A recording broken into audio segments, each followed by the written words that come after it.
The scent of antiseptic couldn't mask the underlying smell of desperation that permeated the pack house. Even from the servants' quarters where I'd been relegated, I could feel the collective grief hanging over our community, like a storm cloud ready to burst. The heir was dying, and with him, our future security. I pressed my forehead against the cool glass of my small window, watching raindrops race down the pane, mirroring the tears I'd shed since my rejection ceremony 3 months ago. My light blonde hair fell in unwashed waves around my face, a reminder of how little I cared for appearances these days. What was the point? An omega without a mate was barely worth acknowledging in our society. The ceremonial bracelet my grandmother had given me before she died caught the dim light as I twisted it nervously around my wrist. "Remember, Alara," she had whispered as she clasped it around my small wrist when I was just 7 years old. "True healing comes from within." Our bloodline carries this gift, though few remember it anymore. I'd treasured her words without understanding them, just as I'd treasured the silver bracelet with its strange, swirling patterns that sometimes seemed to move when nobody was looking. A commotion outside drew my attention. Another doctor arriving, his sleek black car joining the row of expensive vehicles that had been coming and going for weeks. The Alpha was desperate, summoning healers from packs across the continent, even human specialists who weren't supposed to know about our existence. None had succeeded. The whispers among the house staff painted a grim picture. The heir, Dominic, had been poisoned by a rival pack, and the toxin was unknown to modern medicine. I'd never spoken to Dominic directly. Omegas like me weren't allowed in the inner circles unless claimed by a high-ranking wolf, but I'd seen him from afar, golden-haired like his father, tall and proud as he trained with the pack warriors. Unlike his father, though, there had always been a certain gentleness to his eyes when he thought no one was looking. Now those eyes might close forever. A sharp knock at my door startled me. Before I could respond, Mara, the head housekeeper, burst in, her normally composed face flushed with urgency. "Alara, the Alpha has summoned all pack members with any knowledge of herbal medicine to the Great Hall, even..." She hesitated uncomfortably. "Even the rejected ones." My heart skipped a beat. To be acknowledged, even in such desperate circumstances, sent a flutter of something like hope through my chest. I quickly smoothed my hair and straightened my simple dress. Why would he call for me? "I'm not..." "Don't ask questions," Mara snapped, though her eyes softened slightly. "Just come." "They're trying everything now." As we hurried through the servants' corridors, the bracelet seemed to warm against my skin. My grandmother's voice echoed in my memory. "When the time comes, you'll know what to do." The Great Hall had been transformed into a waiting area for the pack.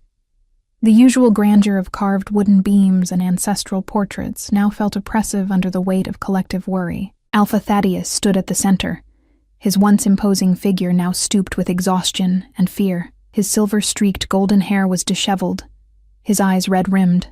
Around him clustered the pack council, the elders, and various healers still arguing over treatments. "We've tried everything," a gray-haired doctor was saying, his accent marking him as from the Eastern Territories. "The poison is like nothing I've seen before. It attacks the nervous system, but doesn't respond to any known antidote." "Then try unknown antidotes," the Alpha's roar made everyone flinch. "My son will not die while I stand by helplessly." I shrank back against the wall, trying to make myself invisible as I always did. The room was suffocating with too many bodies, too much anxiety. The bracelet was now almost uncomfortably warm against my wrist. A beta woman I recognized as one of the kitchen staff stepped forward nervously. "My grandmother used to make a tea of willow bark and nightshade that..." "Nightshade?" scoffed one of the doctors. "That's poison itself. In certain combinations, traditional remedies can..." She tried to continue. "We don't need old wives' tales," the doctor interrupted. "We need science." More suggestions came, each dismissed more quickly than the last. The desperation in the room thickened until I could barely breathe, and through it all, my bracelet grew hotter, almost burning now. Something pulled me forward, not physically, but some instinct I couldn't name. Before I realized what I was doing, I had stepped into the center of the circle. A hush fell over the crowd. The Alpha's eyes, so similar to his son's but hardened by years of leadership, fixed on me with confusion. "Who are you?"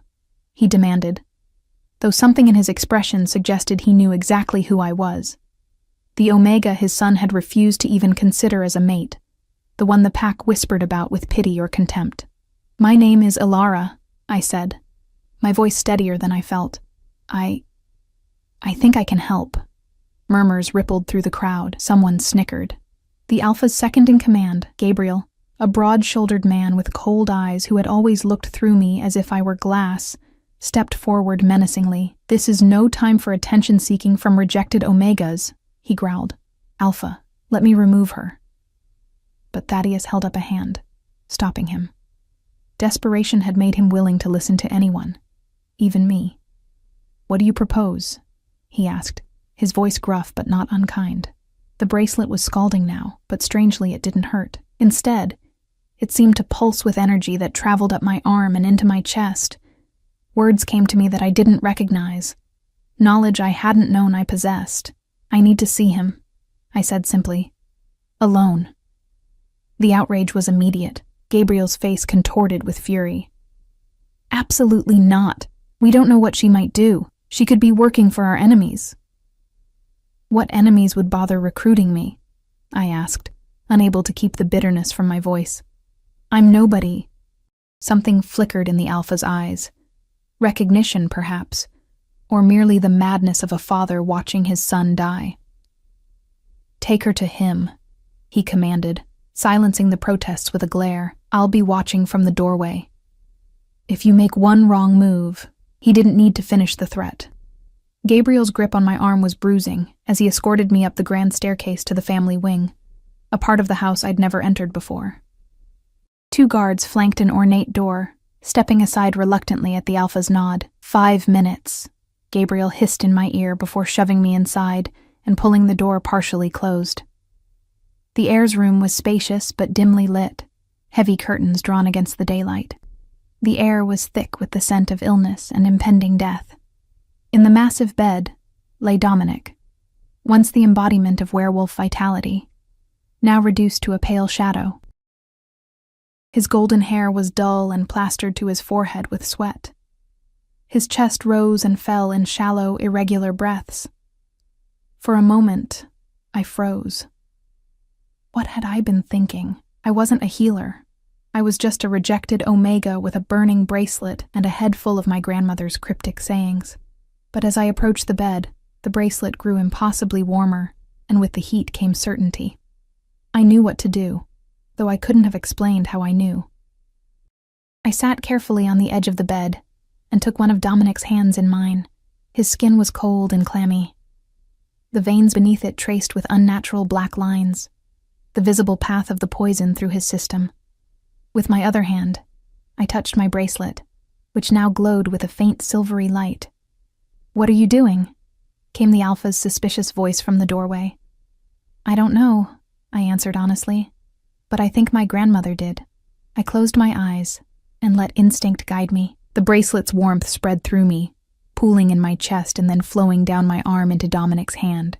I felt it as a tangible current, a river of light pushing against the darkness in his veins. In my mind's eye, I could see the poison, a writhing black entity consuming him from within. I pushed harder with the light, surrounding the darkness, containing it, and then slowly, deliberately, drawing it out through our connected hands. The pain hit me suddenly and viciously as the poison transferred to my body. I gasped but held on tighter. The bracelet pulsed rhythmically now, and I understood its purpose. It wasn't just an heirloom, it was a conduit, a tool for the healing magic in my bloodline. It wouldn't let the poison harm me. Instead, it converted the dark energy, neutralizing it. Distantly, I heard voices raised in alarm, felt hands trying to pull me away. I resisted, holding on to Dominic with all my strength. "Not yet," I managed to say through gritted teeth. "Almost done." The last of the poison left him in a rush that made my vision go white with pain. I slumped forward, my energy completely depleted. The bracelet's glow faded, though it remained warm against my skin. Chaos erupted around me. Someone yanked me away from the bed. Gabriel's voice cut through the confusion, accusing me of witchcraft, of making things worse. But then, another voice silenced them all. Weak, but clear. Wait. Dominic had opened his eyes. The unnatural black lines were receding from his skin, his color improving by the second. He was looking directly at me, confusion and wonder battling on his face. "What did you do?" he asked hoarsely. Before I could answer, the room spun around me and I collapsed into darkness. When I awoke, I was back in my small room in the servants' quarters. But something had changed. The air felt different, charged somehow. My bracelet had returned to its normal temperature, the patterns once again static. Mara sat beside my bed, her expression unreadable. When she saw I was awake, she pressed a cup of water to my lips. "What happened?" I asked after drinking thirstily. "You tell me," she replied. "The air is recovering. The doctors can't explain it. The poison is gone from his system." Relief flooded through me, but was quickly followed by uncertainty. "And the Alpha? What does he—" "He's with his son," Mara said carefully. "But he's ordered that you're to be moved from the servants' quarters immediately." My heart sank. Of course. I'd revealed myself as something unusual, dangerous perhaps. They would exile me now, or worse. "Where?" I whispered. Mara's lips twitched in what might have been a suppressed smile. "To the guest quarters in the family wing. Temporarily," he said, "until they figure out what to do with you." I stared at her, unable to process this unexpected turn. "The guest quarters? Near the Alpha family? And," she continued, her voice dropping to a whisper, "the air has been asking for you. Repeatedly." The words hung in the air between us, laden with implications neither of us dared voice. For an Omega to be summoned by the air? It wasn't done. Not unless— "Rest now," Mara said, standing abruptly. "You'll need your strength for whatever comes next." As she left, I touched my bracelet, tracing the familiar patterns with my fingertip. My grandmother's final words to me came flooding back. "When the time comes, you'll be more than they ever allowed you to be." Outside, the rain had stopped, and a sliver of sunlight broke through the clouds, casting a golden beam across my bed. For the first time since my rejection, I felt something like hope unfurling in my chest. Dangerous, perhaps, but impossible to ignore. Because the air was alive, and he was asking for me. The guest quarters were nothing like my tiny room in the servants' wing. Here, the ceiling soared overhead, intricate woodwork framing a chandelier that cast dancing patterns of light across richly carpeted floors. The bed was wider than any I'd ever slept in, draped with linens so fine they felt like water between my fingers. But for all its grandeur, the room felt like a beautiful prison. I'd been here for 3 days, attended by a rotating staff of betas who treated me with a strange mixture of deference and suspicion, bringing meals and fresh clothes but answering none of my questions. No one would tell me about Dominic's condition beyond vague assurances that he continued to improve. No one would explain why the Alpha had moved me here, or why I wasn't permitted to leave the room. And most frustratingly, no one would tell me why. If the air was truly asking for me, I hadn't been allowed to see him. I paced the length of the room again, my reflection fragmenting and reforming in the ornate mirror as I passed. The person staring back at me was simultaneously familiar and foreign. The servants had bathed me while I was unconscious after the healing, dressing me in clothes finer than any I'd ever owned. A simple dress of pale blue silk that made my light blonde hair seem almost silver in contrast.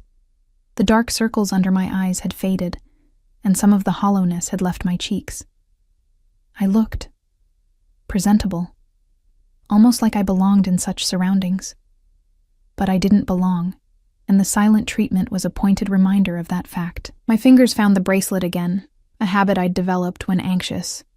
Since the healing, it had remained dormant, no unusual warmth, no glowing, just a piece of silver jewelry, albeit one that had apparently channeled some long-forgotten family magic. "What am I supposed to do now, grandmother?" I whispered to the empty room. "You never told me what comes after." A soft knock at the door interrupted my thoughts. I tensed, expecting another silent beta with a meal tray or fresh towels. Instead, a woman I'd never seen before entered, tall, regal, with streaks of silver in her dark hair and eyes that assessed me with unsettling directness. I didn't need to be told who she was. Her bearing announced it clearly enough. Luna Alexandra, the Alpha's mate and Dominic's mother. I dropped immediately into the formal posture of respect. Head bowed, eyes lowered, hands clasped at my waist. My heart hammered in my chest. The Luna rarely interacted with pack members outside the inner circle, and certainly never with rejected Omegas. "Stand straight," she commanded, her voice cool but not unkind. "Look at me." I obeyed, fighting the lifetime of conditioning that screamed at me to keep my gaze lowered in the presence of such dominant wolves. Alexandra circled me slowly, studying me from all angles. I fought the urge to fidget under her scrutiny. "You're thinner than is healthy," she remarked finally. "Has the food not been to your liking?" "The food is wonderful," I replied carefully. "I just haven't had much appetite." "Understandable. Healing takes a toll on the healer as well as the healed." She gestured to a pair of chairs by the window. "Sit with me." We settled into the chairs, sunlight warming the space between us. Alexandra continued to study me, her expression unreadable. "My son claims you pulled the poison from his body with your bare hands," she said finally. "He says he watched it travel through your connected palms, black energy flowing into silver light. The doctors call it delirium, a side effect of his brush with death." She tilted her head slightly. "What do you call it?" I swallowed hard. "I don't know what to call it. I only know what I felt." "And what did you feel, Ilara?" The sound of my name on her lips startled me. I hadn't expected her to know it. I felt the poison, like a living darkness, and something pushing through me to combat it. Light or energy, channeled through my grandmother's bracelet. I touched the silver band reflexively. She told me our family had healing abilities, but I never understood what she meant until that moment. Alexandra's gaze dropped to the bracelet, her eyes narrowing slightly. "May I see it?" I hesitated only a moment before unclasping it and placing it in her outstretched palm. She examined it carefully, running her fingers over the intricate patterns. "Do you know what these symbols mean?" she asked. "No. My grandmother never explained them. They're ancient wolf script, from before our kind split into packs and established territories." She traced one of the swirls. "This one represents balance, and this," her nail tapped against a more angular marking, "means bridge between worlds. The whole piece speaks of healing and harmony."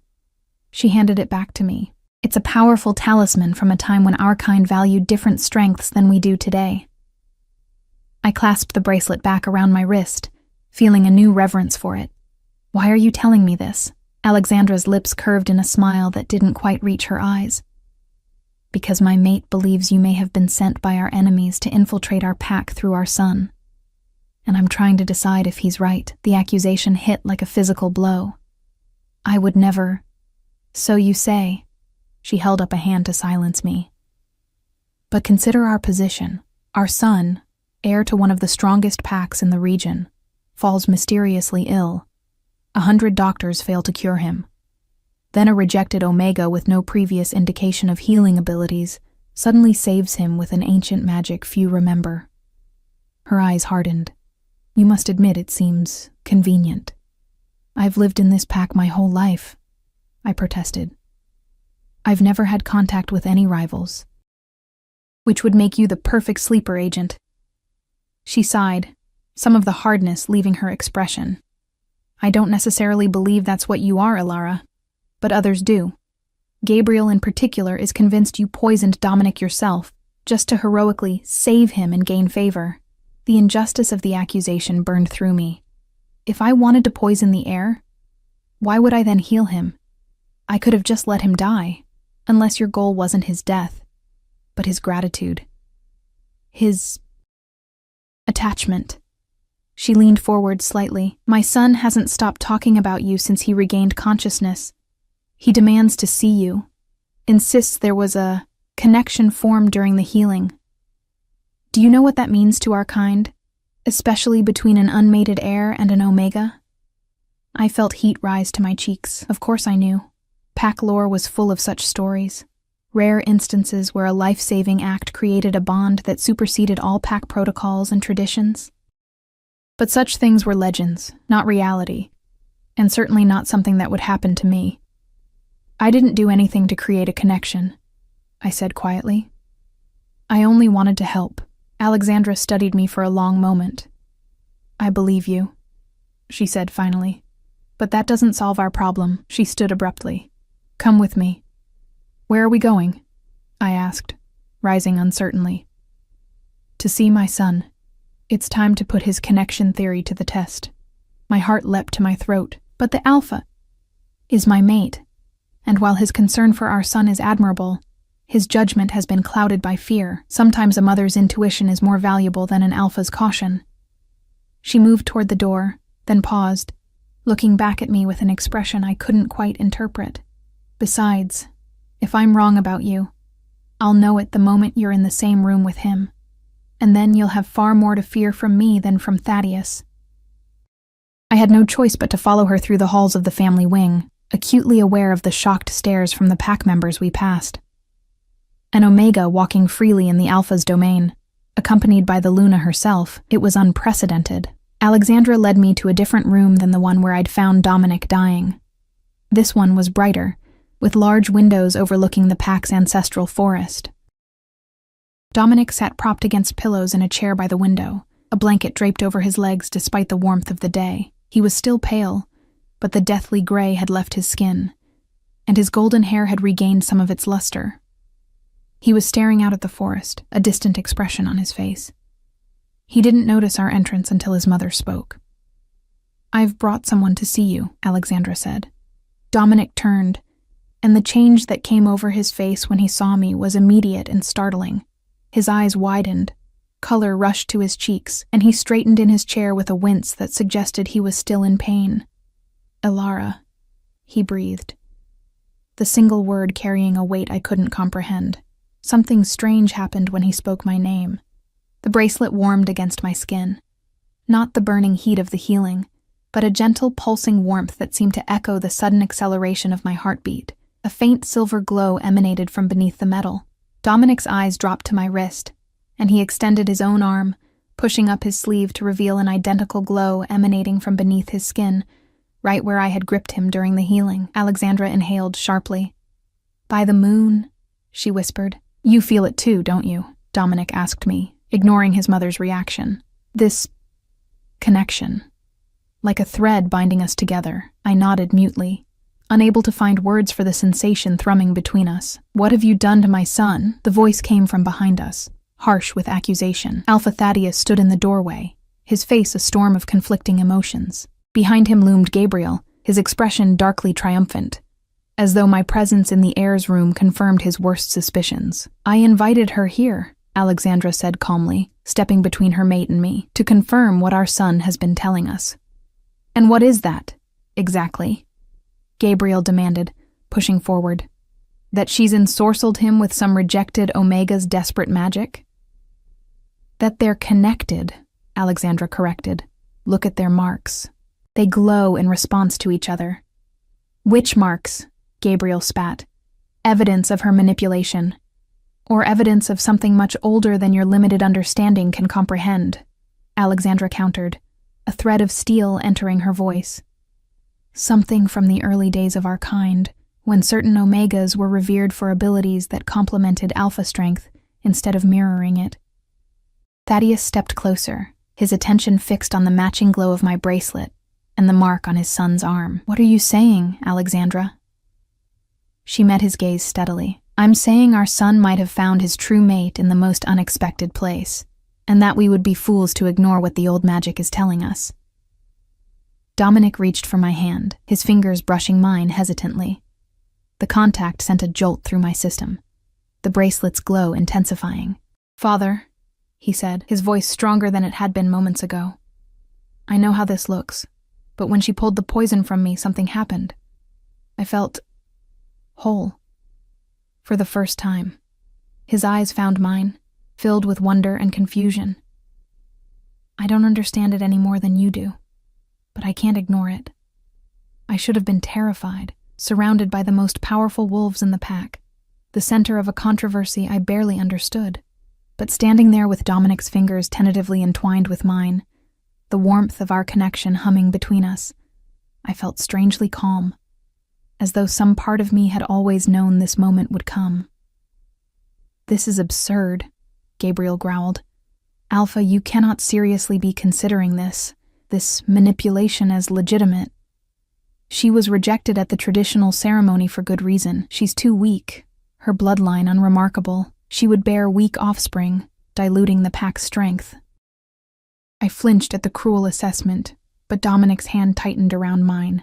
"My son nearly died," Thaddeus said slowly, his eyes never leaving our joined hands. 100 doctors, the best in all territories, could do nothing, yet she saved him when all hope was lost. He raised his gaze to mine, scrutinizing. "How?" "I don't know exactly," I admitted. "My grandmother told me our bloodline carried healing abilities, but they've been dormant for generations. The bracelet seems to channel it somehow." "Healing abilities," Thaddeus repeated thoughtfully. "When was the last time our pack had a true healer, Alexandra?" 4 generations ago," she answered promptly. "Before the Northern Wars, when we began prizing warrior bloodlines above all else." Gabriel made a sound of disgust. "You cannot be taking this seriously.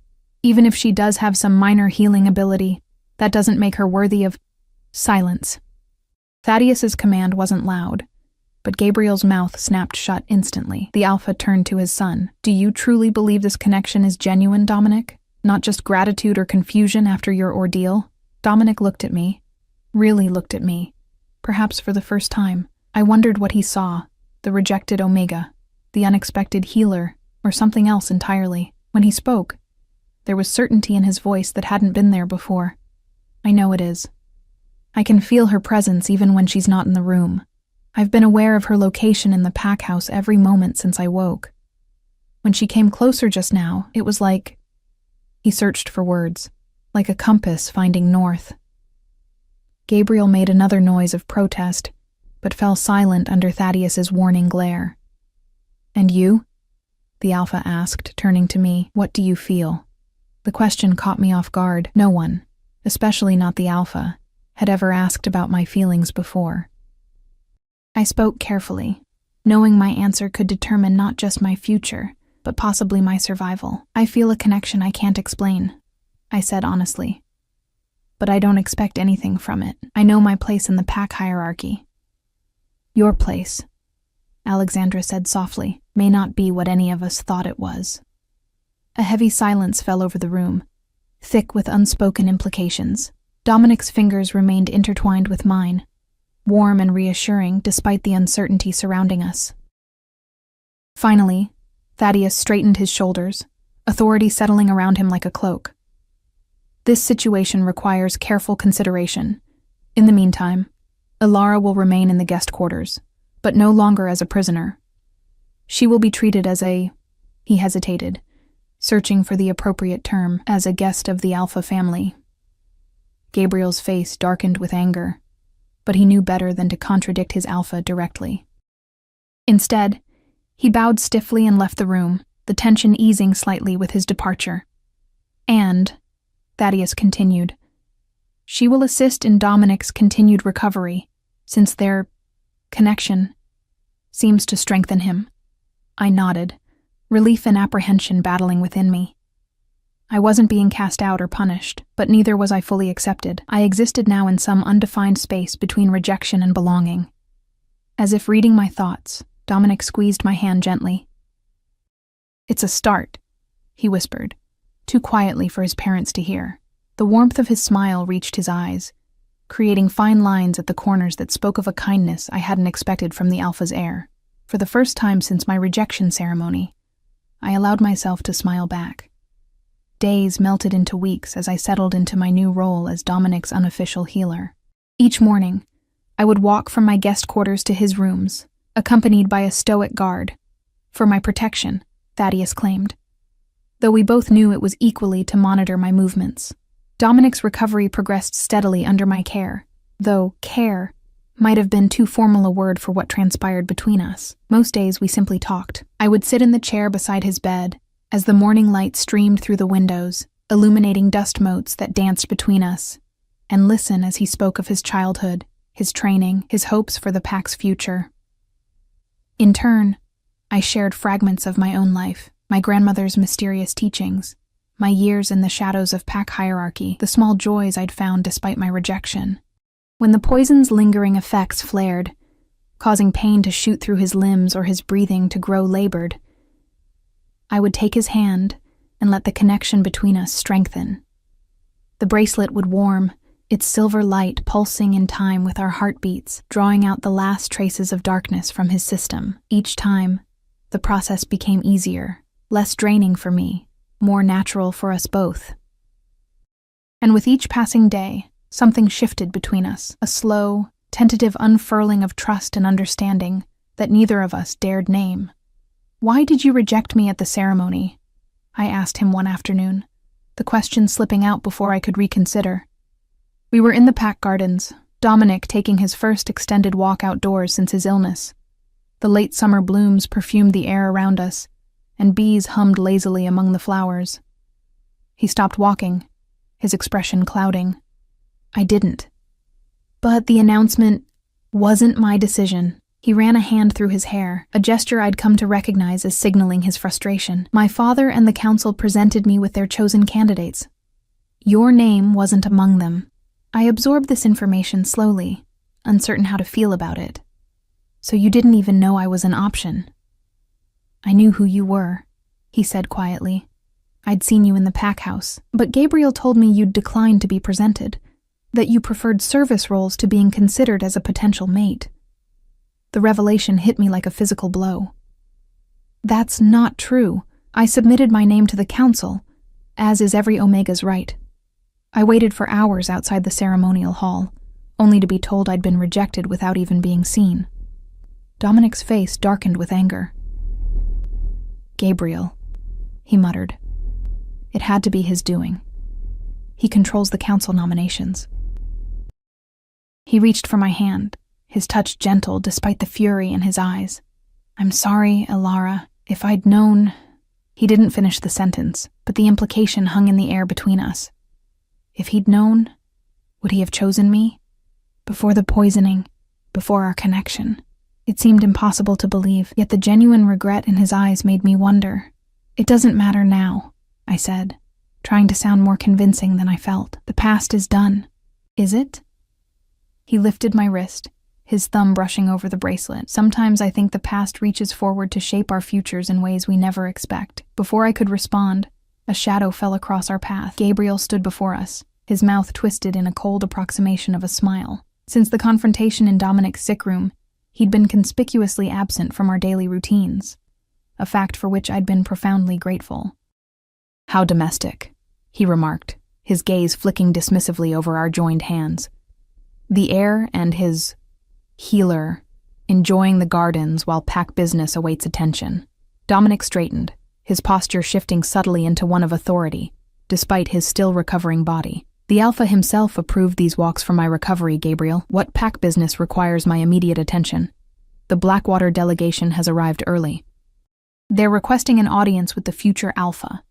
Gabriel's emphasis on future Alpha carried an unmistakable implication that Dominic wasn't fulfilling his duties, that he was neglecting his responsibilities for my company. Dominic nodded, his expression growing serious. Of course. I'll meet with them immediately. He turned to me, apology in his eyes. Elara? Go, I said, forcing a smile. I know the way back to my quarters. I'll escort her, Gabriel offered with false solicitude. To ensure her safety. The last thing I wanted was Gabriel's company, but I recognized the political necessity of Dominic's meeting. The Blackwater Pack controlled crucial territory to the south. Their goodwill was essential for our security. That won't be necessary, Dominic said firmly. She has her regular guard.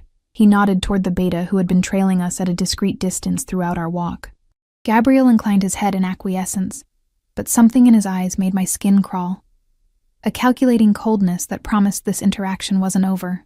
Until tomorrow, then, Dominic said to me, his fingers squeezing mine briefly before releasing them.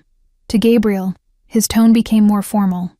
Lead the way to the delegation. I watched them walk away, Dominic's stride growing more confident with each day of healing. Though still lacking the fluid grace I imagined he'd possessed before the poisoning. Gabriel walked half a step behind him, his back rigid with what looked like barely contained resentment. "Miss?"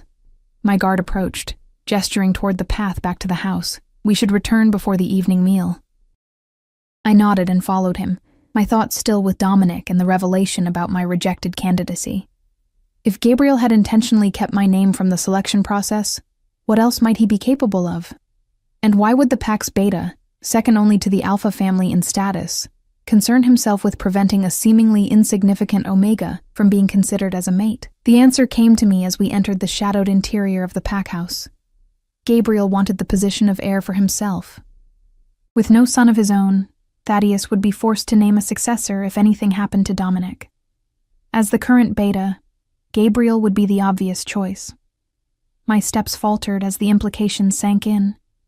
If Gabriel had orchestrated my exclusion from the mating ceremony, might he also have been behind Dominic's poisoning? The thought sent ice through my veins. But before I could pursue this line of thinking further, a commotion at the end of the hallway caught my attention. A group of unfamiliar wolves was being escorted through the main entrance. Tall, broad-shouldered figures with an air of barely contained aggression. The Blackwater delegation, I assumed. At their center walked a woman whose presence seemed to command the space around her, raven-haired and striking, with eyes that assessed the pack house and its occupants with cool appraisal as they passed. Her gaze locked with mine. Something flashed in her expression. Recognition, though I was certain we'd never met. She slowed, her nostrils flaring slightly as she scented the air between us. Then her eyes dropped to my wrist, to the bracelet that had begun to warm slightly in her presence. "Hurry along, miss," my guard murmured, placing a hand under my elbow to guide me toward the stairs. "Those aren't wolves to trifle with." I allowed him to lead me away, but glanced back once to find the woman still watching me, a small smile playing at the corners of her mouth. The encounter left me unsettled, though I couldn't have explained why. Back in my quarters, I paced restlessly, unable to shake the foreboding that had settled over me. The bracelet remained warm against my skin, not the healing warmth it emanated with Dominic, but something different. A warning, perhaps. A soft knock at my door interrupted my anxious circling. I opened it to find Mara, the head housekeeper who had first brought me to the great hall the night of Dominic's healing. "The Luna requests your presence for dinner," she said, her expression betraying nothing of what she thought about this unprecedented invitation. Dinner? With the Alpha family? I couldn't keep the shock from my voice. "And the Blackwater delegation," Mara added. "I've brought appropriate attire." She gestured to a garment draped over her arm, a dress of deep forest green that looked far more formal than anything I'd worn since moving to the guest quarters. "Why would they want me there?" I asked, even as I accepted the dress. Mara's expression softened slightly. "Things are changing, Alara. Your position in the pack is evolving. That's all I know." She helped me into the dress, which fit as though it had been made for me, the fabric flowing like water over my curves. As she fastened the back, she added in a whisper, "Be careful tonight. The Blackwater wolves are dangerous, especially their emissary." "The woman with the dark hair?" Mara nodded. "Elena Blackwater, daughter of their Alpha, and rumored to be more ambitious than 10 men combined. She's here ostensibly to discuss territory boundaries, but..." She trailed off, shaking her head. "But what?" "But she's never shown interest in such mundane matters before. Some say she's really here to assess Dominic as a potential mate. A union between our packs would be politically advantageous." The words struck me with unexpected force. Of course Dominic would eventually need to choose a mate, an appropriate one, from a strong bloodline, someone who could strengthen the pack's position. Whatever connection had formed between us during the healing, it didn't change the fundamental reality of pack politics. "There," Mara said, stepping back to assess her work. She'd arranged my light blonde hair in an elegant twist, with a few soft tendrils framing my face. "You look..." She hesitated, seemingly surprised by her own observation. "You look like you belong at that table." I managed a weak smile, though her words did little to calm my nerves. "Thank you, Mara." She squeezed my hand briefly before leaving. Remember who you are, Alara, not what they've told you you are. The formal dining hall was intimidating in its grandeur. High ceilings with exposed beams, a massive stone fireplace dominating one wall, and a table long enough to seat 30 comfortably. Tonight, however, only about a dozen places were set, the Alpha family at one end, the Blackwater delegation at the other, with a scattering of council members in between. Conversation stopped as I entered, all eyes turning to assess me. I felt my cheeks warm under the scrutiny, but forced myself to walk steadily to the seat, indicated by a hovering servant, directly across from Dominic, who sat at his father's right hand. Elena Blackwater was seated beside him, her dark beauty even more striking in the golden candlelight. "Ah, here she is," Thaddeus said, his tone neutral. "Elena, may I present Alara, my son's healer?" Elena's smile didn't reach her eyes. "We saw each other earlier, though we weren't formally introduced." How fascinating to meet a true healer. Such abilities are rare in these modern times. Something in her phrasing caught my attention. Not these days, or nowadays, but these modern times, as though she stood apart from them somehow. "My abilities are modest," I replied carefully. "I'm still learning their limits. Are you?" She tilted her head, studying me with uncomfortable intensity. "Or are you just beginning to remember what your bloodline has always known?" Before I could respond to this cryptic question, Dominic interjected. "Alara's healing saved my life when no doctor could. Our pack owes her a debt of gratitude." He smiled at me across the table, the warmth in his eyes a balm to my uncertainty. "Indeed," Elena agreed, though her tone suggested less gratitude than calculation. "A valuable asset to your pack." Such healers were once highly prized, sought after by alphas across territories. Her gaze shifted to Thaddeus. In the old days, a pack with a true healer was considered blessed by the moon itself. Thaddeus nodded stiffly, clearly uncomfortable with this line of conversation. Times change. Strength and strategic alliances protect packs now. Do they? Elena's smile sharpened. And yet, when poison struck at the heart of your strength, it was ancient magic that saved you, not modern medicine or military might. The implied criticism hung in the air, creating a tension that was broken only by the arrival of the first course. As servants placed steaming bowls of soup before each guest, conversation shifted to safer topics: territorial boundaries, shared hunting grounds, recent changes in pack law across regions. I ate silently, keenly aware of the currents flowing beneath the polite discussion. Elena, while engaging diplomatically with Thaddeus, kept finding reasons to touch Dominic's arm or lean close to speak privately in his ear. Each time she did, I felt a strange twinge from my bracelet, almost like a protest. Midway through the main course, Elena turned her attention back to me. "Tell me, Alara, is healing your only gift, or does your family lineage carry other talents?" All conversation at the table ceased, attention focusing on our exchange. I set down my fork carefully, aware of the dangerous territory this question represented. In many packs, abilities beyond the natural werewolf traits were viewed with suspicion, even fear. "I don't know," I answered truthfully. "My grandmother died before she could teach me everything about our heritage." "A pity," Elena murmured. "The old bloodlines carried such fascinating gifts." Healing, yes, but also foresight, communion with ancestors, even weatherworking in some cases. She sipped her wine, her eyes never leaving my face. "Your bracelet, for instance. It's not just a conduit for your healing, is it? It's a family talisman, passed down through generations of women in your line." I stared at her, unsettled by her knowledge. "How did you—" "My family remembers the old ways," she said simply. "We keep records of the ancient bloodlines and their gifts. Your maternal lineage is of particular interest. It stretches back to before the Great Divide, when werewolves lived as one pack across these territories." Thaddeus cleared his throat, clearly displeased with this turn in the conversation. Fascinating as these historical discussions may be, we have more pressing matters to address. The disputed hunting grounds along the river, for instance. Elena inclined her head respectfully, but didn't take her eyes off me. Of course, Alpha. Business before pleasure, but the look she gave me held a clear message. This conversation isn't over. The remainder of the dinner passed in a blur of diplomatic exchanges and thinly veiled negotiations.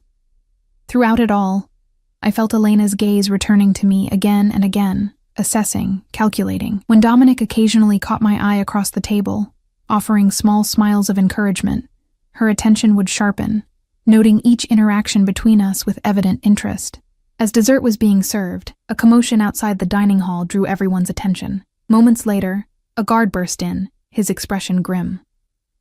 "Alpha," he said, bowing hastily to Thaddeus. "Forgive the interruption, but there's been an incident at the northern boundary. Hunters from the Riverclaw pack have crossed into our territory and aren't responding to warnings." Thaddeus rose immediately, authority emanating from him in almost tangible waves. "Excuse me," he said to the assembled guests. "I must attend to this. Gabriel, with me." Gabriel, who had been seated far down the table, stood with evident satisfaction, finally called to perform his duties as Beta. "I'll come too," Dominic said, pushing back his chair. "No," Thaddeus responded firmly. "You're still recovering. Stay and entertain our guests." The command was clear, brooking no argument. Dominic subsided, though frustration flashed across his face.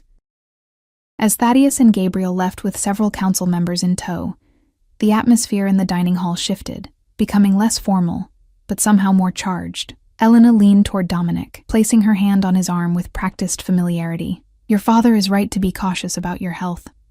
The Riverclaw pack is notoriously aggressive. No doubt this is a minor provocation, not worth risking your continued recovery." Dominic nodded stiffly, though I could see he chafed at being treated as an invalid. Our eyes met briefly across the table, and I tried to convey my understanding of his frustration. Alexandra, who had remained largely silent throughout dinner, suddenly spoke. "Perhaps this would be a good opportunity for our young people to become better acquainted. Dominic, why don't you show Elena and her companions the Moonlight Garden? It's particularly beautiful this time of year." "An excellent suggestion," Elena agreed, rising gracefully. "I've heard much of your famous gardens." She extended her hand to Dominic expectantly. He hesitated for just a moment, his gaze flickering to me, before standing and offering Elena his arm with the formal courtesy his position demanded. As the Blackwater delegation and their potential future Alpha left the dining hall, I remained seated, uncertain of my place in this new configuration. Alexandra studied me across the nearly empty table, her expression thoughtful. "You should join them, Alara." I looked up, surprised. "I wasn't invited." "Consider yourself invited now." She rose, smoothing her dress with practiced elegance. "My son values your company, and I think you'll find tonight's conversations in the garden informative." As I stood to follow her suggestion, the bracelet warmed against my wrist, not in warning this time, but almost in encouragement. Whatever waited for me in the Moonlight Garden, my grandmother's gift seemed to be urging me forward to face it. "Thank you, Luna," I said, gathering my courage. Alexandra's smile held a hint of something I couldn't quite interpret. Knowledge, perhaps, or anticipation. "Remember, Alara, in the old stories, it's often the ones deemed weakest who ultimately save the pack. Not through brute strength, but through qualities others have forgotten to value." With those cryptic words echoing in my mind, I stepped out of the dining hall and into the cool evening air, following the sound of voices toward the Moonlight Garden and whatever revelations awaited me there. The Moonlight Garden earned its name honestly. Designed to bloom primarily at night, it featured pale flowers that seemed to glow under the moon's caress, their petals unfurling to release heady perfumes that intensified after sunset. Stone pathways wound between beds of ghostly white roses and luminous night jasmine, creating intimate alcoves where pack members could find privacy for conversation or courtship. I followed the sound of voices, guided by instinct and the persistent warmth of my bracelet. The night air carried Elena's laughter, melodic and practiced, along with the deeper murmur of Dominic's responses. As I rounded a corner, I found them seated on a stone bench beneath an ancient willow tree, its silvery leaves creating a curtain of privacy around them. Elena was leaning close to Dominic, one hand resting lightly on his forearm as she spoke in hushed tones. Neither noticed my approach immediately, and I hesitated, suddenly uncertain of my place in this tableau. The Blackwater delegation members had dispersed throughout the garden, giving their emissary privacy with the potential mate they had clearly come to assess. Before I could retreat, Elena looked up, her dark eyes finding mine with unsettling precision. "Ah, the healer joins us," she said, her smile not quite reaching her eyes. "Come closer, Ilara. We were just discussing the old bloodlines." Dominic turned, and the relief that washed over his face at the sight of me was almost palpable. "Ilara," he said, shifting slightly to create space on the bench. "Please, sit with us." I moved forward, aware of Elena's gaze tracking my every movement as I settled onto the stone seat, careful to maintain a proper distance from Dominic despite the subtle pull I felt toward him. "As I was telling your heir," Elena continued smoothly, "the relationship between alphas and healers was once considered sacred. A pairing of complementary strengths, power and nurturing, strength and restoration, leadership and empathy." Her eyes flicked meaningfully between Dominic and me. The ancient texts speak of such unions as blessed by the moon itself. Dominic's expression remained diplomatically neutral. Fascinating history, though pack dynamics have evolved considerably since those times. Have they? Elena's smile turned enigmatic.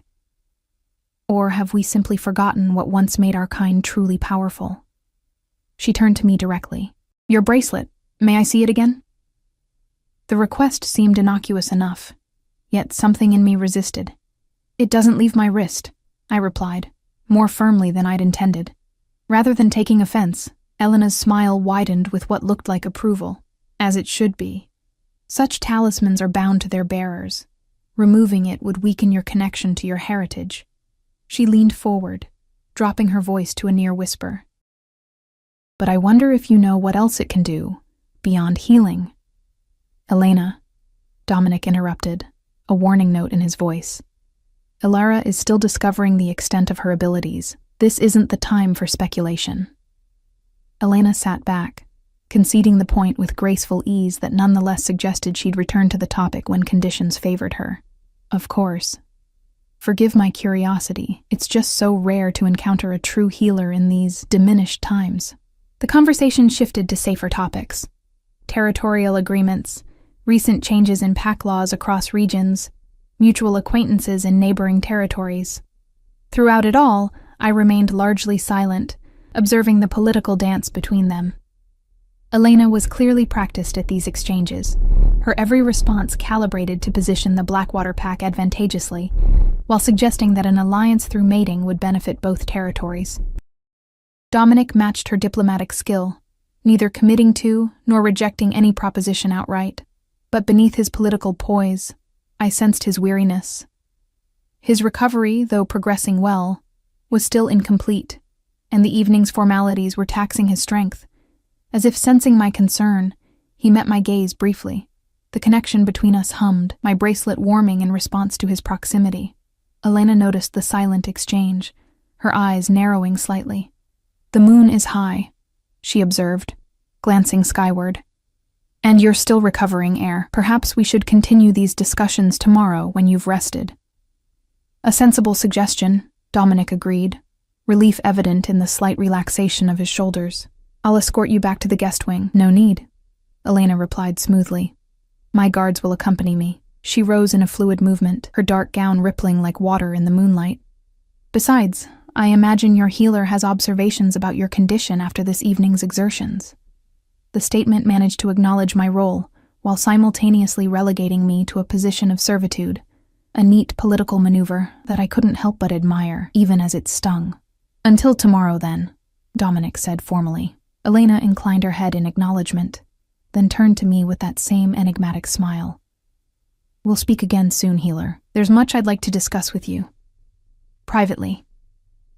With that parting statement, she glided away, her guards materializing from the shadows to fall into step behind her. As her footsteps faded, Dominic exhaled heavily, some of the formal rigidity leaving his posture. "Thank you for joining us." Her interrogation was becoming intense. "She's very focused on alliances," I observed carefully. "On a mating alliance, specifically." He ran a hand through his hair, disheveling it in a way that made him look younger, more vulnerable. "My father has been considering the match for years. The Blackwater territory borders ours to the south and east. Combined, we would control the entire river valley.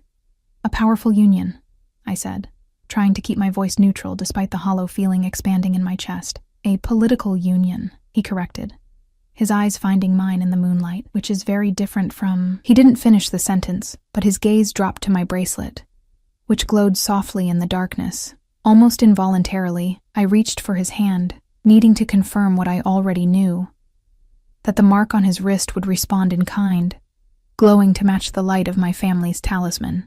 As our fingers touched, the connection between us surged, stronger than ever before. The garden around us seemed to fade slightly as awareness of each other intensified. His steady heartbeat, the lingering fatigue in his muscles, the warm current of his thoughts brushing against mine. "What is happening between us?" I whispered, both frightened and exhilarated by the deepening bond.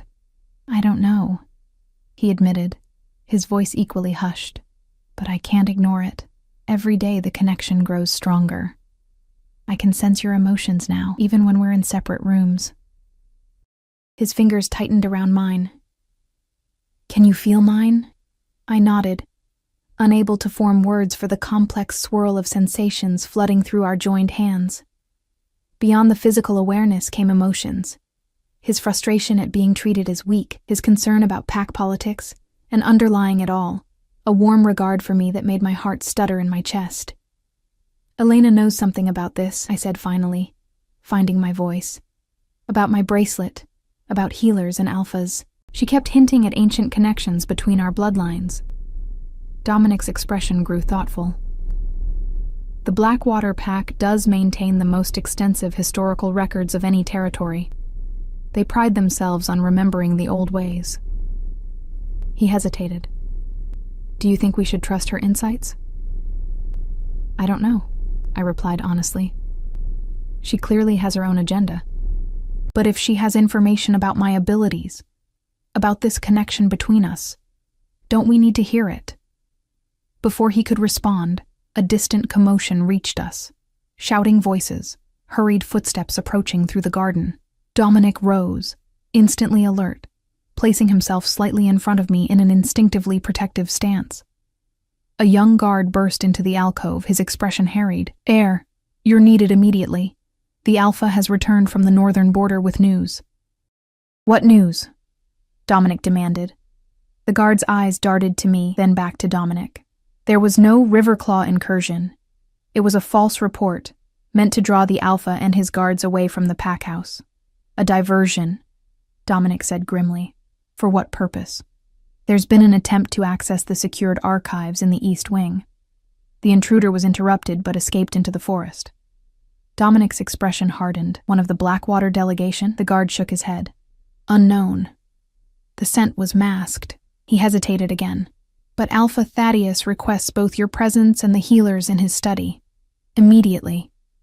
We followed the guard through the moonlit gardens and back into the pack house, where an atmosphere of tension had replaced the earlier diplomatic formality. Pack members moved purposefully through the halls, some carrying weapons, others securing windows and doors. A security breach within the Alpha's domain was a serious matter, one that threatened not just physical safety, but the pack standing among neighboring territories. Thaddeus's study reflected his personality. Austere, traditional, dominated by a massive desk of ancient oak and walls lined with leather-bound records of pack history. The Alpha himself stood behind the desk, his face granite-hard with anger. Gabriel stood at his right hand, his expression a carefully neutral mask that nonetheless couldn't quite hide his satisfaction at the night's disruption. Alexandra occupied a chair near the window. Her posture relaxed despite the tension in the room. And to my surprise, Elena Blackwater was present as well, seated comfortably as though she'd been invited to a social gathering rather than an emergency council.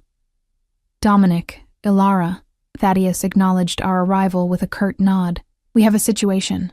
"I've been informed of the breach," Dominic said, his voice steady with the authority he'd one day wield as Alpha. "What was the intruder seeking in the archives?" "That," Elena interjected smoothly, "is the crucial question, isn't it? Your archives contain centuries of pack history, treaties, bloodline records." Her gaze slid meaningfully to me. "Perhaps even documentation of certain rare abilities that have manifested recently." Gabriel's eyes narrowed at her words. Are you suggesting the breach is connected to our healer? The way he said, our healer, with barely disguised contempt, made my spine stiffen. But before I could respond, Alexandra spoke, her tone mild, but carrying undeniable authority. What Elena is suggesting, she said, is that someone may be interested in the same ancient connections between healers and alphas that she herself mentioned at dinner. Her gaze met Elena's in what appeared to be a silent communication between two powerful women. Isn't that right, emissary? Elena inclined her head, conceding the point with a small smile. Your Luna is perceptive, Alpha. Indeed, I believe the intruder was searching for specific historical records. Records that would confirm what I've been trying to explain about the healer's bloodline and its significance to your pack's future. Speak plainly, Thaddeus demanded, his patience clearly wearing thin with diplomatic maneuvering. What do you know that we don't? Elena's gaze swept the room, settling finally on me. The healer's bracelet bears markings of the ancient accord, a pact formed between the first alphas and the original healers. It granted extraordinary powers to both when they worked in tandem. She leaned forward slightly. In the old tales, when an alpha and a healer formed a life bond, their combined abilities could protect territories from threats no warrior could defeat alone. Old tales, Gabriel scoffed. Legends to entertain pups. Legends often contain kernels of truth, Elena countered smoothly, especially when evidence of those truths manifests before our eyes. She gestured to the mark on Dominic's wrist, which had begun to glow faintly in proximity to my bracelet. The Heir bears the mark of a life bond already forming. Deny it if you will, but the old magic recognizes what modern minds reject. Thaddeus's gaze fixed on the matching glow between his son's wrist and my bracelet. For a long moment, silence reigned in the study. This still doesn't explain the breach, Gabriel said finally, his voice tight with barely controlled anger. Or why we should trust Blackwater interpretations of our pack's business. Because? Elena replied, her voice hardening for the first time. The Blackwater pack isn't the only one who remembers the old ways. There are those who would use such knowledge, and such bonds, for their own purposes. She turned to Thaddeus directly. Tell me, Alpha, have you had any contact with the Shadow Crescent recently? The name sent a visible ripple of tension through the room. Even I, isolated as I'd been from pack politics, knew of the Shadow Crescent, a loose alliance of wolves who rejected traditional pack structures, operating in the margins between territories, rumored to practice forbidden rituals and ancient magics that modern packs had abandoned. We've had reports of their movement near our borders, Thaddeus admitted reluctantly. Nothing substantial. They're growing bolder, Elena said, gathering strength. And they have a particular interest in the old bloodlines, especially those with healing abilities. Her gaze returned to me, assessing. If they learn of a potential life bond forming between an alpha heir and a healer from one of the original bloodlines, they will act. Tonight's breach may have been their first move. Dominic stepped closer to me, the protective gesture unmistakable. Are you suggesting Alara is in danger? I'm suggesting you both are, Elena corrected. A life bond partially formed is vulnerable, susceptible to interference, manipulation, even severance. She spread her hands in a gesture that managed to be both apologetic and satisfied, as though events were unfolding exactly as she'd anticipated. Which is why I came with my proposal. Proposal, Thaddeus repeated, his tone wary. Elena rose gracefully from her chair, commanding the room's attention. The Blackwater Pack offers sanctuary and protection to your heir and his healer. Our territory contains ancient sites specifically designed to shelter and strengthen such bonds. Our elders remember the rituals needed to secure the connection against outside influence. Her smile was triumphant now, revealing the political advantage she'd been maneuvering toward all along. In exchange for this protection, we propose a formal alliance between our packs. Not through mating, but through something far older and more powerful. A tense silence followed Elena's proposal. The political implications were enormous. An alliance with the Blackwater Pack would shift the balance of power across territories, creating a combined force that other packs would be forced to respect or fear. But the cost of such protection remained unnamed, hovering in the air between us. And what would this sanctuary entail? Alexandra asked, her voice carefully neutral, though her eyes betrayed her concern. You speak of ancient sites and forgotten rituals, but offer few specifics. Elena inclined her head respectfully to the Luna. The details are necessarily guarded. What I can say is that deep within Blackwater territory lies the Sacred Grove, a place where the boundaries between worlds thin, where the moon's power concentrates. It is there that life bonds were traditionally sealed and strengthened against interference. Convenient, Gabriel interjected, his tone acidic.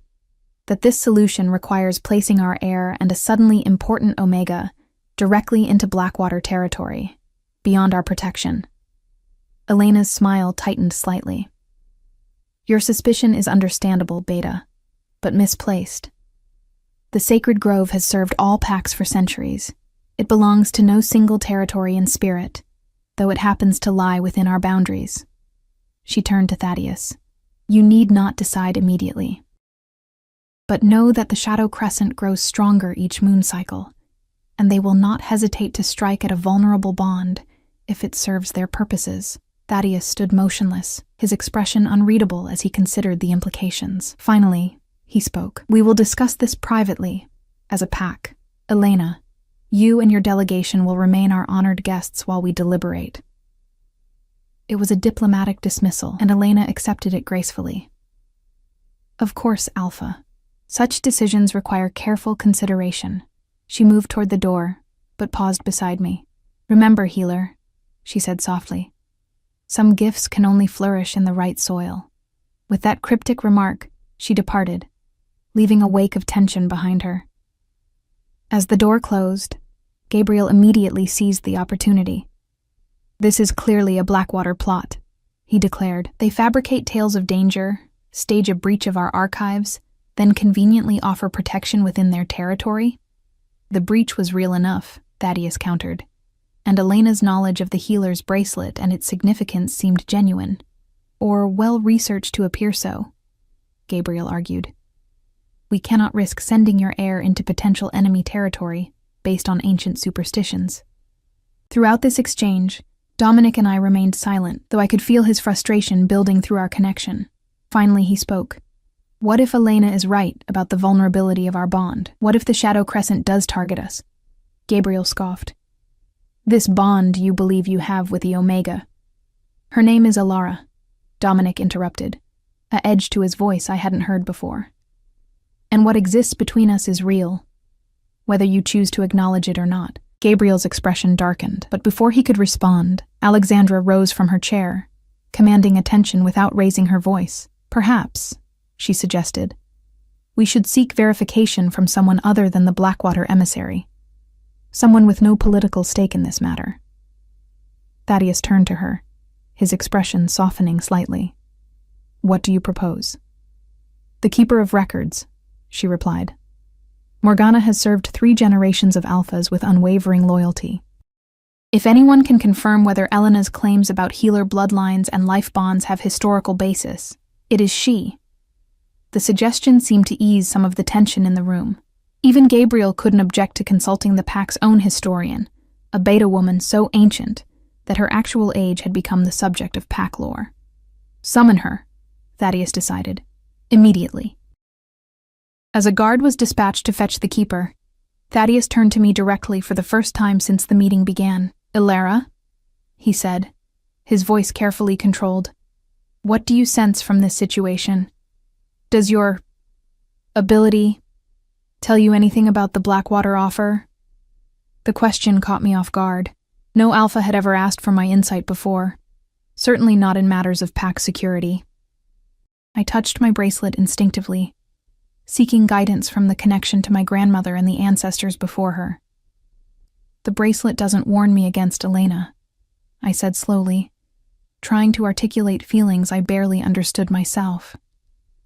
But it doesn't fully trust her either. There's truth in what she says about the bond between Dominic and me, but her motivations go beyond simple protection.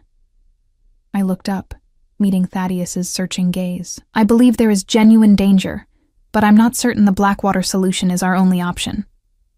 Thaddeus nodded, seeming to weigh my words carefully. Before he could respond, the study door opened to admit the keeper of records, a diminutive woman whose advanced age had bent her spine but done nothing to dim the sharp intelligence in her eyes. She moved slowly, leaning on a gnarled wooden staff, her white hair twisted into an intricate braid that hung to her waist. "Alpha," she greeted Thaddeus, her voice surprisingly strong. "You've summoned me regarding the healer and the heir, I presume." Thaddeus's eyebrows rose in surprise. "How did you—" "The archives were breached tonight," Morgana interrupted, settling herself into the chair Elena had vacated. "The intruder sought specific texts, those concerning the ancient accord between alphas and healers." Her keen eyes found me, narrowing slightly as she examined my bracelet. "And now we have a healer wearing a talisman of the first pack, and an heir bearing the mark of a forming life bond. Even these old eyes can see the glow between you." "Then it's true?" Alexandra asked. "What the Blackwater emissary claims about their connection?" Morgana snorted softly. "The Blackwater pack remembers much, but interprets to suit their purposes. Yes, the ancient accord existed. Yes, when a true healer and an alpha or heir formed a life bond, their combined abilities were formidable." She tapped her staff against the floor for emphasis. "But such bonds cannot be forced or manipulated. They occur naturally or not at all." "And the Shadow Crescent?" Dominic asked. "Is there truth to Elena's warning about their interest in such bonds?" The Keeper's expression darkened. "The Shadow Crescent has always coveted power it doesn't understand. In the old texts, there are accounts of them attempting to harness or corrupt the energy of life bonds for their own rituals." She shook her head. "But the Blackwater protection comes with its own risks. Their sacred grove is powerful, yes, but power can be used in many ways." "What do you advise, Keeper?" Thaddeus asked, his tone respectful. Morgana fixed her gaze on Dominic and me, studying the subtle glow where our marks responded to each other. "The bond forming between them is genuine, but incomplete. In its current state, it is indeed vulnerable to interference." She paused, considering. "There is another place, neutral territory, where the bond could be sealed properly. The Moonstone Circle at the junction of our territories. That site hasn't been used in generations," Gabriel objected. "It's hardly secure. It is forgotten, which makes it safer than a known location like the Blackwater Grove," Morgana countered. "And it requires no political alliance to access. It belongs to all packs and none." Thaddeus was silent for a long moment, weighing his options. Finally, he spoke. "Prepare for both possibilities. We will inform Elena that we're considering her offer, but make our own arrangements for the Moonstone Circle." He turned to Dominic and me. "Until we decide, you both remain within the pack house, under guard. If the Shadow Crescent is truly targeting this bond, we take no chances." The meeting concluded with assignments for increased security and preparations for a possible journey to either the Blackwater Sacred Grove or the forgotten Moonstone Circle. As we dispersed, Dominic caught my hand briefly, our marks flaring brighter at the contact. "No matter what's decided," he said softly, "we face it together." The certainty in his voice steadied something within me that had been trembling since Elena's revelations. Whatever came next, I was no longer alone. Dawn found me sleepless in my quarters, the events of the previous night replaying in my mind. The breach of the archives, Elena's proposal, the Keeper's confirmation of our bond's significance. It was too much to absorb. For years I'd been invisible within the pack, a rejected Omega relegated to the margins. Now, suddenly, I was central to pack security, to ancient magic, to political alliances that could reshape territories. A soft knock at my door interrupted these thoughts. I opened it to find Mara, her expression grave. "The Alpha requests your presence in the Great Hall," she said, immediately. "Something's happened." Heart pounding, I followed her through the corridors of the pack house, which bustled with unusual activity for such an early hour. Guards patrolled in pairs, their expressions tense. Pack members whispered in clusters, falling silent as we passed. The Great Hall had been transformed overnight into a command center of sorts. Maps covered tables, pack members reported in from patrols, and at the center of it, all stood Thaddeus, issuing orders with the calm efficiency of a born leader. Dominic was beside him, looking stronger than he had since the poisoning, engaged in intense discussion with several senior warriors. When he saw me enter, he broke away immediately, crossing the hall to my side. "There you are," he said, relief evident in his voice. "You're all right?" "I'm fine," I assured him, confused by his concern. "What's happened?" His expression darkened. The Blackwater delegation departed before dawn, without notice or formal farewell. Elena left? I couldn't hide my surprise. Diplomatic protocol demanded formal leave-taking after such a visit, especially given the proposed alliance. "Not just left," Thaddeus added, joining us. "Fled would be more accurate. And they took something with them, the oldest volume of our pack records, specifically the section detailing the ancient accord." Understanding dawned cold and clear. "She never intended to help us," I said quietly. "She wanted information about healer bloodlines and life bonds for the Blackwater pack. Or for whoever she truly serves," Dominic added grimly. "The guards reported strange markings on her arm when she shifted form to flee, markings associated with the Shadow Crescent. The revelation sent ice through my veins. Elena had been Shadow Crescent all along, infiltrating the Blackwater pack, just as she'd attempted to manipulate ours. The breach of the archives, the warnings about danger to our bond, all part of an elaborate deception. We're accelerating our plans," Thaddeus announced. "The Moonstone Circle is our best option now. You'll depart at midday with our strongest warriors as escort." "Both of us?" I asked, uncertain. "Both of you," he confirmed. "The bond must be completed and secured before the Shadow Crescent can act on whatever knowledge they've gained." His expression softened slightly, showing a glimpse of the father beneath the alpha. "And it seems the moon has chosen your path regardless of our plans. Who am I to stand against such ancient magic?" The preparations moved with military precision after that. By midday, a small contingent was ready to depart. Dominic and I, 6 of the pack's most trusted warriors, and Morgana, who insisted on accompanying us despite her advanced age. "The rituals must be performed correctly," she stated firmly, when Thaddeus expressed concern for her safety. "And I'm the only one living who remembers them properly." As we prepared to leave through the pack house's rear entrance, Gabriel appeared, his expression unreadable. "Alpha," he addressed Thaddeus, "I should accompany them as your beta. My place is protecting the heir." Suspicion flickered through me. Gabriel had opposed everything about our bond from the beginning. Why would he suddenly volunteer to protect it? My bracelet warmed slightly in warning. Thaddeus seemed to share my reservations. "Your place is here, Gabriel, securing the pack house in my absence. I will lead the escort myself." Surprise registered on Gabriel's face, quickly masked by respectful acquiescence.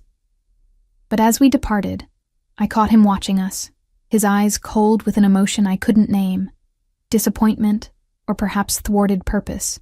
The journey to the Moonstone Circle took us through dense forest, following ancient paths visible only to Morgana's experienced eyes.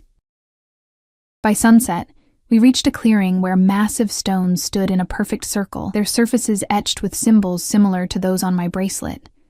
In the center stood a single, larger stone that gleamed with an inner light that intensified as the full moon rose. "The sacred space has recognized your presence," Morgana observed, satisfaction in her voice. "The old magic stirs." As darkness fell completely, she directed the warriors to form a protective perimeter around the circle.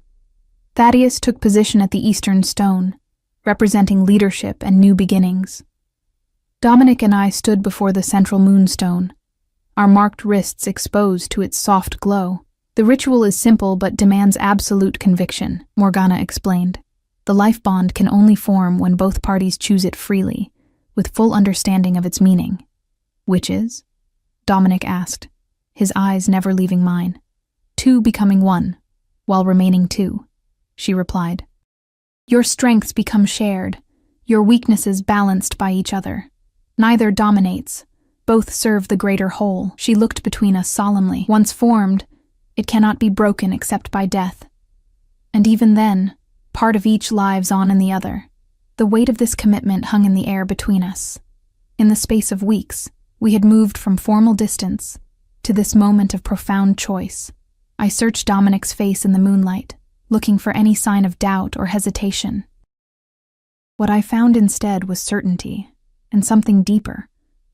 A warmth that had been growing between us through every conversation, every healing session, every moment of shared understanding. "I choose this," he said quietly, speaking to me rather than the assembled witnesses. "I choose you, not for politics or pack advantage, but for the person I've come to know, the person who saw me at my weakest and lent me her strength without question." My heart swelled with emotions I'd never dared to acknowledge. "I choose you," I responded, my voice steady despite the tears threatening. Not as heir or future alpha, but as the man who looked at a rejected omega and saw value, who listened when others had dismissed me for years. Morgana nodded, satisfied. "Place your marked wrists together upon the moonstone." We did as instructed, our glowing marks touching against the cool surface of the ancient stone. The reaction was immediate and overwhelming. Light blazed from the connection point, engulfing our joined hands and spreading up our arms. The moonstone itself began to pulse in rhythm with our heartbeats, which I realized with wonder had synchronized perfectly. Morgana began to chant in an ancient language I didn't recognize but somehow understood, words of binding, of balance, of strength shared rather than imposed. The other stones in the circle began to glow in response, creating a perfect ring of light around us. Through it all, I remained connected to Dominic, our eyes locked as the bond between us solidified into something unbreakable. I could feel him now, not just his physical presence or surface emotions, but the essence of who he was, his courage, his compassion beneath the necessary armor of leadership, his hopes for the pack's future. And he was seeing me in the same way. My resilience through rejection, my connection to the old magic, my capacity for healing that extended beyond the physical. As the ritual reached its crescendo, the light between us intensified to near blinding brightness. For a moment that seemed both instantaneous and eternal, we existed as a single consciousness. Our separate selves merged completely while remaining distinct. Then the light receded, flowing back into our marks, which now bore identical patterns. The symbols from my bracelet etched into both our skin in silvery light. "It is done," Morgana announced, satisfaction and awe mingling in her voice. "The bond is complete." The warriors around the perimeter shifted restlessly, clearly affected by the power they had witnessed. Thaddeus stepped forward, his expression a complex mixture of emotions: concern for his son, wonder at the ancient magic, and a new respect as he looked at me. "You are now formally joined," he said, his voice carrying the weight of alpha authority. "What the moon has blessed, let no wolf challenge." The formal acknowledgement settled over me like a mantle of belonging I had never expected to wear. No longer rejected, no longer marginal. I was bound to the future alpha in the most ancient and respected way possible. Dominic's hand remained clasped with mine, our newly marked wrists pressed together. Through our strengthened bond, I could feel his joy, his relief, and his unwavering certainty that we had chosen correctly. "The pack will need to adjust to this new reality," he murmured for my ears alone, "but they will. What we bring together, strength and healing, leadership and compassion, is what our people have always needed, even when they forgot to value it." As we turned to begin the journey back to pack territory, secure in our completed bond, I caught Morgana watching us with an expression of profound satisfaction. "You knew," I said quietly when we had a moment alone. "You knew what would happen when a healer and an heir formed a life bond." The ancient keeper smiled, the moonlight silvering her white hair. "I hoped," she corrected. "The old texts speak of such unions bringing not just security to the packs involved, but a renewal, a return to balance between strength and healing, between power and wisdom." She patted my hand gently. "Your children will carry both gifts, you know. They will lead differently than those who came before." The mention of children, our children, sent a wave of warmth through me that had nothing to do with magic and everything to do with the future suddenly opening before us. A future where I wasn't just tolerated or even valued for a singular ability, but truly belonged, truly mattered to the pack's continuation. As we walked beneath the star-scattered sky, Dominic's hand firmly in mine, and our bond humming contentedly between us, I thought of my grandmother and her cryptic words, "When the time comes, you'll be more than they ever allowed you to be." She had been right. The rejected Omega had found her place, not through submission or dominance, but through the ancient, balanced strength of a bond that honored both our natures equally. And in that balance lay not just our future, but the future of the pack itself.